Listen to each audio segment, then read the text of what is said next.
Aspetta, vai. Vado. Mamma! Oh, guarda che magari. Gigi Paletto Pierluigi.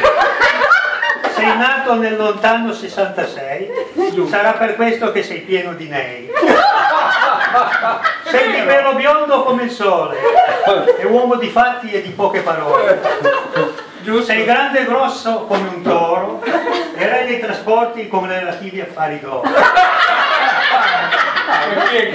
Ha servito tua moglie, la qui presente Esther Radì.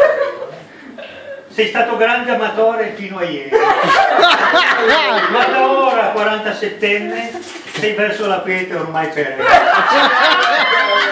E infine, dopo tanto discorsetto, sento ancora di questi giorni Pierluigi Paletto.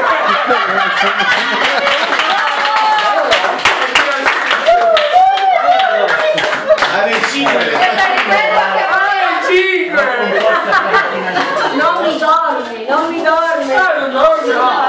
Mi fa, ma cosa c'hai? Sto pensando a una poesia. Poi mi sono alzata e l'ho messa giù. Ma sai com'è la pubblicità del supermercato? Conal, abbiamo un problema. Tra di noi. No, non c'è più un cazzo tu. Ma uno si deve portare avanti con i lavori. Bellissimo, sei il quadro.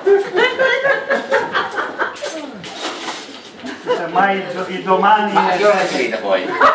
Alle 10. No, a 5 mesi l'avevo No, in bella coppia alle 10. È venuta subito così. Ma chi ha scritto in bella copia? Valeria. No, Valeria.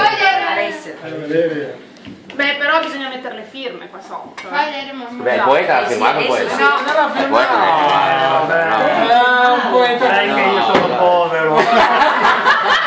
Sono modesto. Perché un povero poeta. Un povero poeta. Ma questo dici che si taglia o devo prendere un No, ma sei che sei. Alla fine che taglia la torta? Puoi provare già così. Gigi, taglia la torta. Volevo essere un po' più cattivello. Quello che c'è scritto di filmare. Ti do un cazzotto. hai letto cosa c'è scritto? Tutti i nomi Pier Luigi. Il tuo compleanno? Gigi. Piero. Gigi. E anche per me c'è? Anche per lui. tu? No, per lui, che ha fatto gli anni e l'abbiamo scopato. Wow, Tanti auguri! Ma quando ha fatto gli anni? Il 4 aprile. Buonissima Simone. No. Tanti auguri! Ah Simone! Tanti auguri a te! Non sei candelotto. Che vuoi fare lo chef? Non è un problema. Beh, Ammazzaci! Ho sentito che vuoi fare lo chef. Diamo un po' di sangue. Vuoi fare il cuoco. Me lo diceva fuori.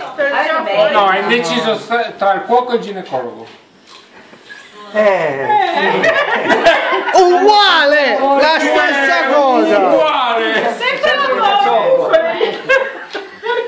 Comunque fai il cuoco! È sempre un lavoro di piaceri. Fai il cuoco, fai il cuoco! Almeno lavori sempre su delle cose fresche. ah, Maurizio ti non Non è detto. la Bibbia. Dove l'hai messo il Sì, ho detto il cuoco. Al cuoco! Apri. Dove metti il vino? Fritto o frigo? Frigo. Sono fresche. Un po' e un po'. L'altro? No, guarda un po' le bottiglie a metà. Appunto? Le bottiglie. Là, sul Le piano. materie prime. Spumante. Vabbè. Vabbè, adesso basta, eh! C'era una poesia di chi